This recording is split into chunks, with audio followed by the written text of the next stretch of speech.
is Molly Langley. This is Chloe Redondo. This is Sean Carl. This is Angel D. And this is Alfred Bugabil.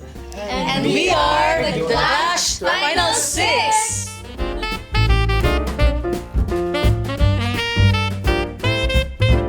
New Year. Christmas. New Year. A New Year po. Christmas. Because it's... I don't know, I get emotional in New Year kasi sentimental ako na tao. Tapos parang, oh my gosh, the year's gone. What have I done with my life? Ang ganun. Tapos parang, what am I gonna do with my life next year? Anyway, parang ang ganda. Fireworks, parang pwede ako mag-emote. That's why. Hot chocolate. Tea. Hot chocolate. Tea. Hot chocolate. Kasi gusto ko matamis eh. I have a tooth. Meron akong ano. I have a sweet tooth. So, mahilig ako sa kahit anong matamis o sa kahit anong chocolate. Sweet ka ba? Oo naman. Subukan natin. Wow! Ano yung sweet? Please nga. Wow! Okay, Ken.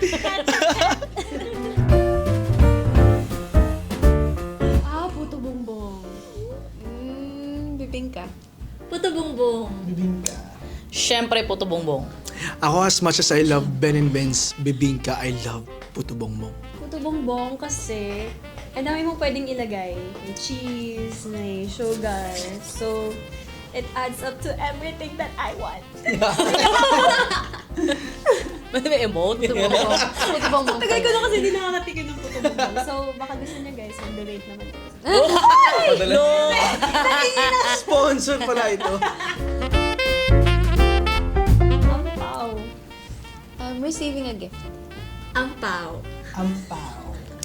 Ampaw! Receiving a gift. Oh, Sean? Oo. Ampaw kasi parang yung dun sa cash, doon ko nabibili yung kung yung gusto ko. Then receiving, though, pag naka-receive naman ako ng gift, na-appreciate ko yon kasi, hala, ito pala yung parang, ito yung nare-remind. Ha? Basta yun, naiintindihan niyo naman siguro. Kakagising ko lang kasi. Good morning. Tapos yung laman 50 lang na, 50 pesos. Okay na yan. Yun. Gets yun naman, di ba? Going to the mall. Staying in. Going to the mall. Stay. Staying in. Staying in. Kasi ano eh, hindi ako gala.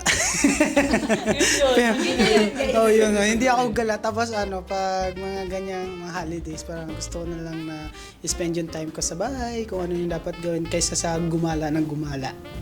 Tsaka sa paggagala ka kasi bubunot ka ng pera eh. Buti pa magtipid na lang, ganun. Practical ba? Mindset. Siyempre, rom-com. Rom-com movies. Specifically, Love Actually. Wala naman. Ha? Kaya mo yan. Wala naman ako specific na movie na gusto. Pero more on rom-com din. Ako ano, everything about zombies. Basta ganun. Wow! Pasko, zombies? Pasabay ka ba? Hindi pa nag-i-start. Ha? Ako, specifically, I have two. Title ng isa ay The Last Holiday, Queen Latifah, and yung isa naman, New Year's Eve. So, Ay, pwede pala dalawa. The Grinch. Mahabol. The Grinch. We love the Grinch. Shanghai. Hindi kasi I haven't spent a lot of Christmases here sa Pilipinas. So, normally sa ship alone. Hindi talaga, I'm working on the ship. Pero, yung mga Filipino, they normally, yung handa nila, may lechon, yung may spaghetti, may enchilada. So, whatever's there, kakainin ko. Nagdrama ko. Siyempre, hindi mawawala spaghetti. Na pang 1 week. Ay, sarap. Ngayon, bukas magpakailan na. Hanggang New Year na yan, babe. Ako ano, buko salad. Hindi nyo kaya yun. Maraming buko sa iyo. Sorry Nag-aaway siya. Grabe, oo nga eh. Ba't yung away mo kami, Alfred? Sorry. Parang yung batang naglagay ng eyeliner dito. Oo nga! Oo nga! Okay, so, Crispy pata, syempre. Talaga. Sangkagat, malutong lahat. Nagugutom na tuloy ako. Tama, gusto ko yun. Ako lechon belly. Uy! Kasi, Ah, The belly. yung ko din. Sarap eh. Mga cholesterol. Cholesterol. Ako lang yung healthy. Ay! Yan naman. Yan naman si Alfred. Yeah, sorry Alfred. Sorry na. Karaoke. Oh, Hindi mawawala yes. ang karaoke, guys. Kasi sa family namin, talagang sobrang hilig din na mag-karaoke. Kahit sintonado ka pa, wala kami pakialam. Basta magsaya. Yun.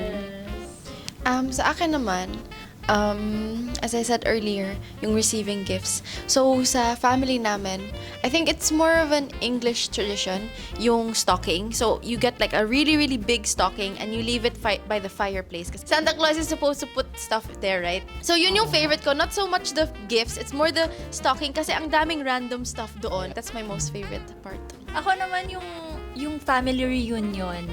Kasi, alam mo yung minsan yung mga pinsan mo, yung mga tita ko na hindi ko naman laging nakikita. Parang dun may time kami mag-bonding, karaoke, tapos chismisan. Yun talaga. Yun talaga yung parang, yun na rin yung namin, way na spend yung quality time together. Ako naman, kasi ilang taon na ako hindi nagse-celebrate ng Christmas. Pero yung mga ginagawa ng bata pa ako, namamasko kami sa mga bahay-bahay. Tapos yung mga, kunwari yung pinupunta namin, kunwari tindahan o bibigyan kami ng isang supot na plastic na mayroong lollipop, candy, tapos may puto. Yun yung tas nga-collecta kami sa buong, parang sa buong village na Tas ganun. Yun yung naalala ko. yung sa akin, bibigyan ko kayo ng dalawang klase ng Pasko ko. So, yung una, family reunion. Oo. So, salo-salo kami ng aking family. Pero, since nag-move out na ako, naging independent na ako, I spend my Christmas time with my partner and my pets. So, yun. Ako, I have two rin as well. So, the first one, pag umuwi yung mga lola ko galing sa ibang bansa. Tapos, mag-ano kami, spend together. Tapos, kasi isang buwan lang yung bakasyon. So, talagang, ayan, sama-sama. Tapos, pag babalik na sila, iiyak na ulit yung iba, ganun. Like me. Wow! The second one, pag nag-aapoy na kami ng fireworks. Yung sa New Year, pag nagsisindi na ng lucis, yung i-draw mo sa sahig, ganon. Kanya-kanya kami ng drawing doon. Wala kami pakialam. Kahit anong drawing, sobrang random. Pero very memorable siya kasi lahat ng mga pipinsan namin nagda-drawing sa sahig. Wala akong favorite memory, pero I'm grateful when I have the chance to spend Christmas with my family, whether it's dad's side ko, with my dad and my grandparents, or whether it's I get to come back to the Philippines and spend it with my mom, ganun. Ako naman siguro yung every Christmas, kasi meron kami family reunion dun sa lola side ko naman. Dad's side, lola side. Basta yun. Ha? Sobrang... Ang laki kasi ng pamilya, Tapos dun sa lola side ko na yun, yun yung talaga yung may mga pinsan ako na sobrang, dun ko lang talaga, every Christmas ko lang sila na nakakasalamuha. Tapos meron kaming tradition doon na yung mga lola, tita, ninang, nakapila sila doon. Tapos kami, mga kids, pipila kami para mag-receive ng 50, 20, 100. So magkaano doon? Magkano din yun? Pambili ng candy. Pangnood ng sine. Di ba usually yung mga sine pag Ako, favorite memory ko, yung last time na nakompleto kami na buong pamilya na nag-celebrate ng Christmas when I was in grade 2. Grade 2. Yun yung pinaka-last na, pero binagyo kami. Oo, tas nag-celebrate kami ng Christmas doon sa school kasi doon yung evacuation center. Tapos yung ulam namin tuyo. Kasi wala, as in talagang bagyo. Tapos sabi ng mama ko na ang importante daw, kompleto kami, walang nabawa sa amin yung time na yun. Yun yung parang talagang tumatak sa isip ko. Two favorite Christmas memories. Una yung katulad ni Alfred, yung kumpleto rin kami ng pamilya ko. Siyempre, nung buhay pa yung daddy ko, andun yung nag-exchange gift kami. And then, siyempre, hindi mawawala yung mga ampaw, which is my favorite part. Oo. So, and my second Christmas memory is yung nagluto kami ng partner ko ng steak. Kasi pareho namin favorite yun. Sure. So, hindi kami lumabas noon kasi ayaw namin lumabas. Hindi kami masyadong gala. So, napag-desisyon na namin na magstay na lang kami sa bahay with our pets and then magluto kami ng steak.